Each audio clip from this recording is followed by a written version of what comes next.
A Man in a Mare's World, Chapter 1, Scorn.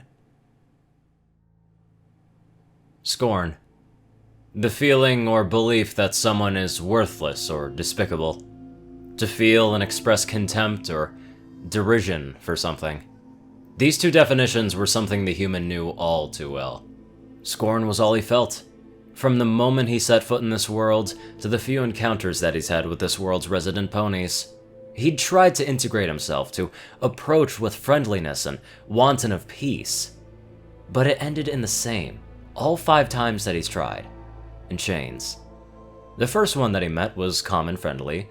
She'd even invited him in secret to her humble abode. Nothing about spelled deceit, but the human now knew better, and berated himself for not seeing the red flags and signs. Luckily, he had managed to get out of there before the worst of it came.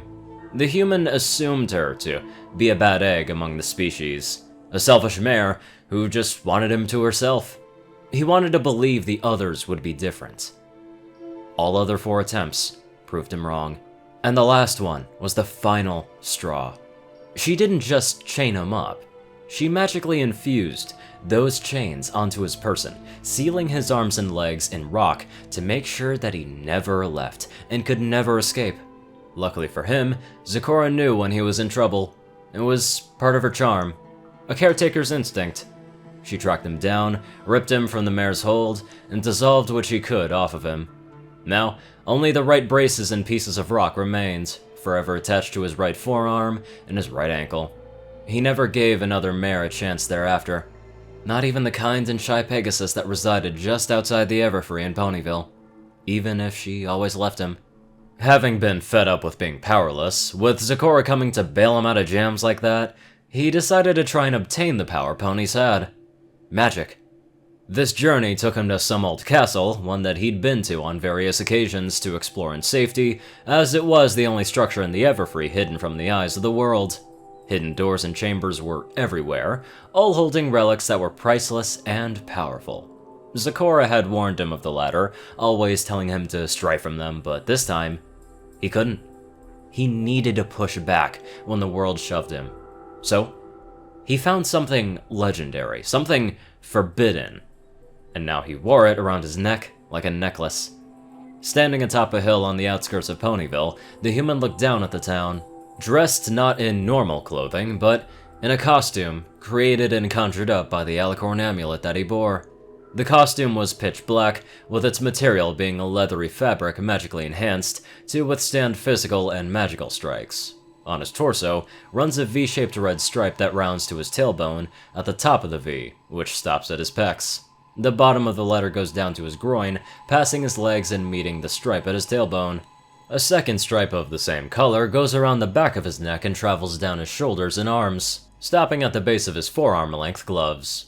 2 more stripes create horizontal V's on his mask, his eyes being at the base of the twin letters.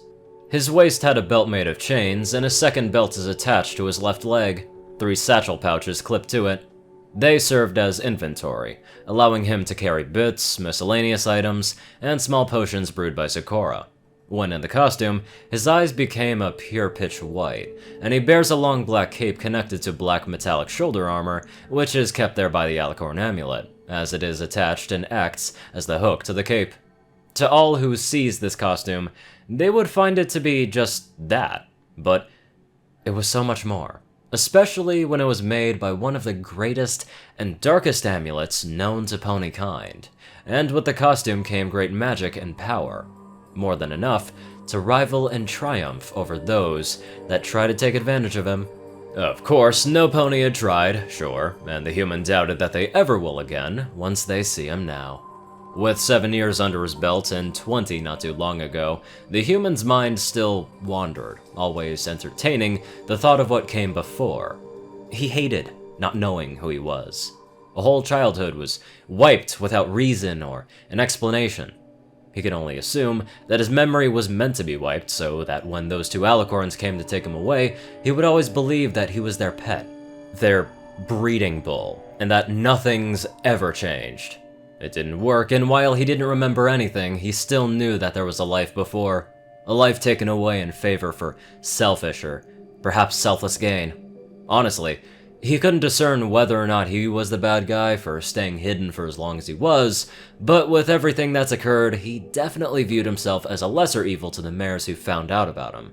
Still though, if there was one thing that he remembered from his past, the single, solitary thing, it was his promise to some old man who, in his vivid visions and dreams, was in a hospital, dying before him.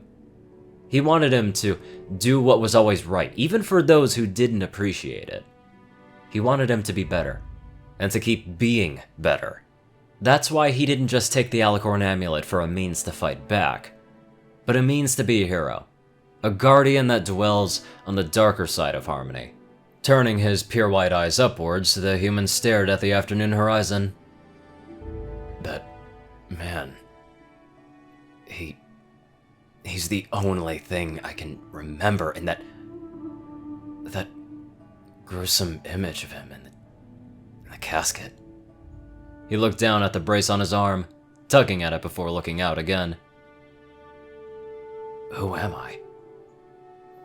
Why did they not want me to remember anything? And who is that man?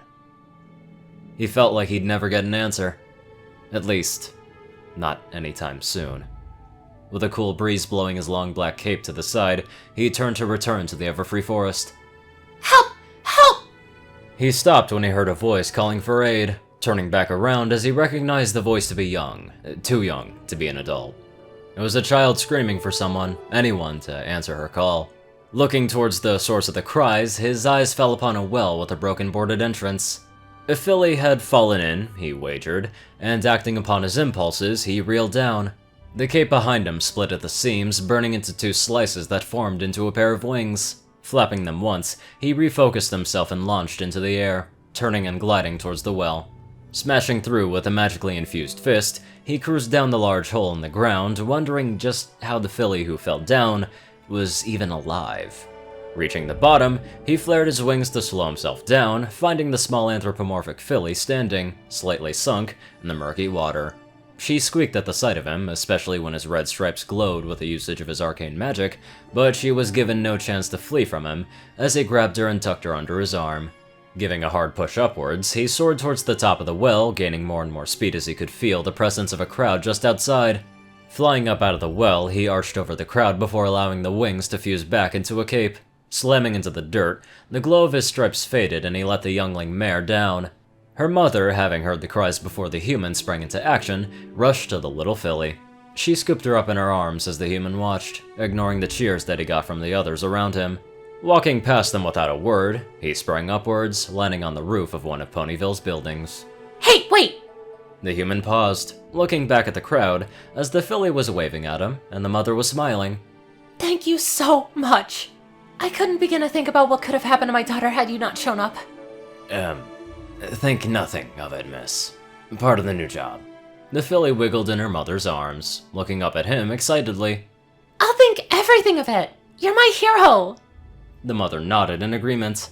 Yes, so what is your name, miss? The human rose an eyebrow before rolling his eyes, turning and gliding off back towards the edge of town, leaving the crowd behind as he traversed into the Everfree, a place where no pony would come to bother him. Landing on the ground, the human allowed the suit to fade away and allow his normal clothes to return. With a little extra aid from Sakura, the human learned how to make his own clothes from the designs of modern mare attire. He now wore a simple brown tank top with a pair of black shorts and sneakers. With the Alicorn amulet still present around his neck, he made his way through the Everfree, rolling his shoulder as he came upon a familiar hut. Opening the door, he peeked inside. Sakura, I'm back! The zebra was by her cauldron, as usual, brewing up a new potion for her collection. Ah, the mature human returns. Tell me, how much of Ponyville did you overturn? The human closed the door behind him, taking off his shoes and leaving them by the door. Not much of it, actually. Some kid fell down into the well, and I decided to finally test out my suit's capabilities in a real-life minor emergency. And? The human rubbed his back. With the suit enabled, his body also went through the changes with the appearance. His body is able to use most vital organs and structures as weapons, turning his 24 ribs into chains that burst from his chest, all within his control and manipulation. The veins in his arms and wrists can also emerge, transforming into wires sharper than guards' blades. Finally, his spine removes itself from his body, remaining underneath his cape as the top portion of it was still buried and connected into his nape. That spine not only controls his cape, but it hardens enough to make it a lethal weapon against his enemies. It's strange, but it works, so he's not complaining. It went pretty well. I finally revealed myself to the populace and got a good reception from it. He sighed as he walked up next to the taller zebra. Although, everyone thinks I'm a girl. A chuckle escaped Zecora as she patted the human's head. Do not fret, my little human. Many have not seen such a creature of your stature and domain. The only ones that know you exist are those that seek for your desist. The human narrowed his eyes angrily. Celestia and Luna were two of his biggest pains right now. Even though it's been 7 years since he's been sighted in Equestria, they still have guards sweeping the nation for him, making hiding much more difficult with the added threat of kidnappers. Walking to his bed, he just flopped down on it. I wish things didn't have to be like this. All I wanted out of both worlds were just a family and friends to top it. I didn't want to be hounded my entire life, threatened with never-ending sexual assault by every person on the world. It just sounds like hell. A statement that we can both agree upon. However, not every creature in this land seeks your life undone. Speaking of which... Zecora stopped stirring her brew as she turned her full attention to the human. Have you finally come up with a name to call you by? I do not wish to call you human by times 9. The human looked down, before remembering his thoughts upon the hill outside of Ponyville. Remembering the word that described his situation, he grinned, finally finding a name that suited him best. Scorn. Zecora. He then turned to her, his grin widening into a smile. Call me Scorn. Scorn? More like porn. Okay, that's not even creative at all. I also wonder if Scorn bangs Zecora. Probably not. Maybe so. I don't know. Now let's get on to a more appropriate topic and get on to our very appropriate donators. Top donators, Dash of Evergreen, Peter Coulthard, J Tinman, and Darkside. CourierCruz CI, Delta Omega, Dospo, RuneScythe9852, Ryanny Dragonwolf, Secret Moon, Tallrascha, The Toilet Snake, SoulDragon, Cerberus, Starlight Glimmer, Squiddy Boy, David D. Sanchez, Gaggy, Trey, Shadow Drake, Joe Piercy, Alex F., Rainbow Dash, Teal K. Anderson, TV Killer, and John Becker. Thank you all so much for watching this video, and live life to the fullest.